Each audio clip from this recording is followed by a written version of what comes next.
take any questions about the unified bill, paying back the hospitals, covering 70,000 people of Maine. What happens if you don't override the veto? Democrats have always pledged that we will pay back the hospitals, and so we will do that. And we've also pledged that we need to accept these federal dollars, so we will continue working with our Republican colleagues, who we've heard over the past week that they are interested and are willing to accept federal dollars, and we're going to continue working to get both done. You can't do one without the other. And I would say, let's recognize the reality that we're in right now. And there is an opportunity to do both now. In spite of what we just saw from the governor, what I would encourage Maine citizens to call your Republican colleagues and call the governor's office and ask them to do the right thing. And that is pay the hospital debt and make sure that 70,000 Mainers receive health insurance, and we do something real about the cost of health care here in the state of Maine. Are you guys open to splitting these bills though? We have a pending vote in the state Senate on Tuesday. We would like every Mainer to do exactly what the Speaker just asked you to do. Call your Republican colleagues, call the governor's office, and make sure that they do the right thing. We have done what we've been asked.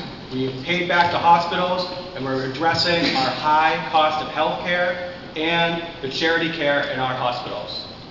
Mainers, we need your help. What about the argument that the governor is still trying to negotiate? Is that a compromise that you guys are willing to put out a study group to look at the cost of energy expansion? He doesn't like studies. So this is something that's been debated as we've had the debates on the floor of the House and the Senate. We have all the answers we need. We know that the federal government is going to pay 100% of health care for 70,000 Mainers for 3 years and then gradually ramp down to 90% in 2020.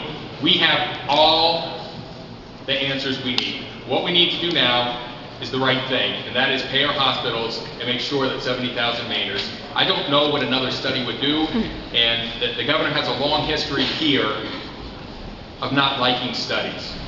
We send him studies, he vetoes them because he doesn't like studies. So I'm not sure how useful this would be. I think it's another delay tactic and another excuse in a long line of excuses that we've seen over the last several months. So we have an opportunity to do the right thing now, and we should.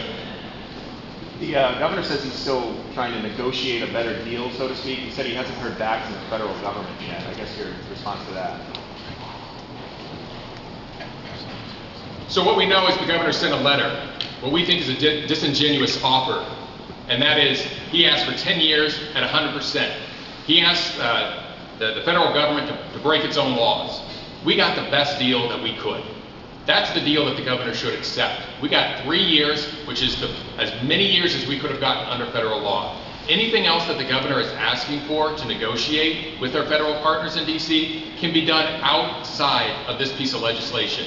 If he wants to continue to pursue that, I do not think there's a grand bargain, a grand deal here from the conversations that we have had. This is the best deal Maine is going to get, and we should take it.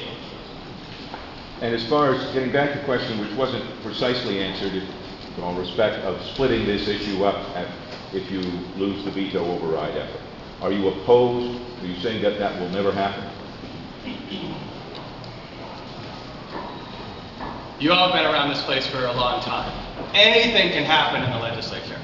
And we will make sure that we fulfill our promise to Mainers, that we pay back our hospitals and we ensure that 70,000 people have access to basic health care.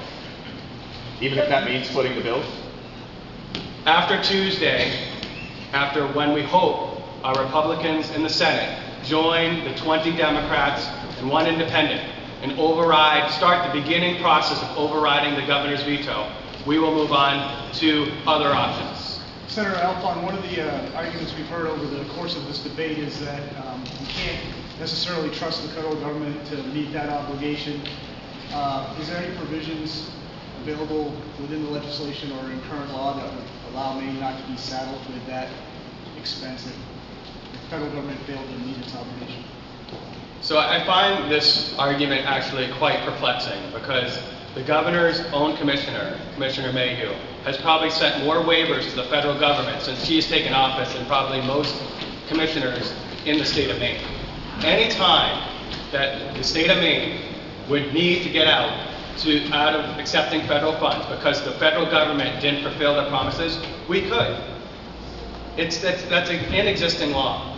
So I'm not sure how and why people are using this argument. We have flexibility. So doesn't the other 20 states that have accepted these federal dollars. And I was just going to say, if we had a willing partner and they needed that for some assurances, that's certainly something that we can negotiate and we can get somewhere with. But until we have a willing partner, we have full confidence and full faith that the federal government is going to fully fund 100% of what they said.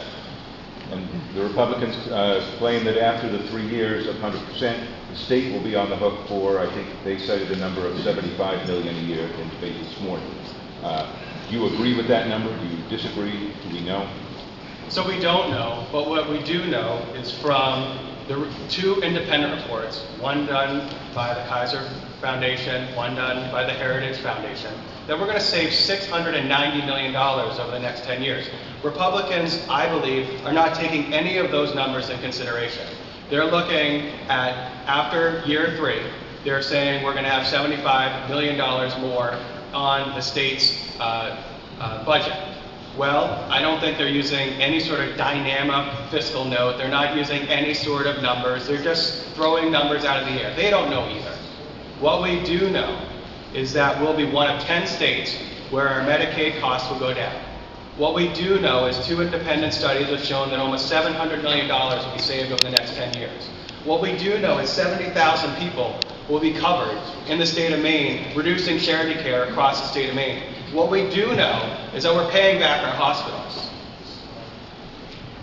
And what we also know is that many Republican governors across the country have looked at this proposal and they can't walk away because they know it saves their state money, they know what it does for their citizens, and they know they're paying for it now, whether they accept these federal dollars or not. Maine taxpayers are paying for this without getting any benefit.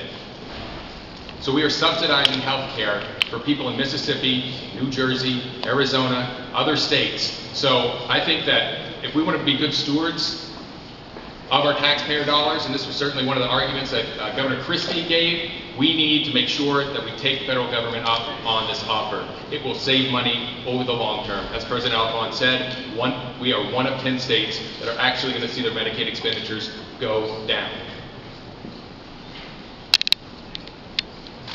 Thank you very much. Thank you.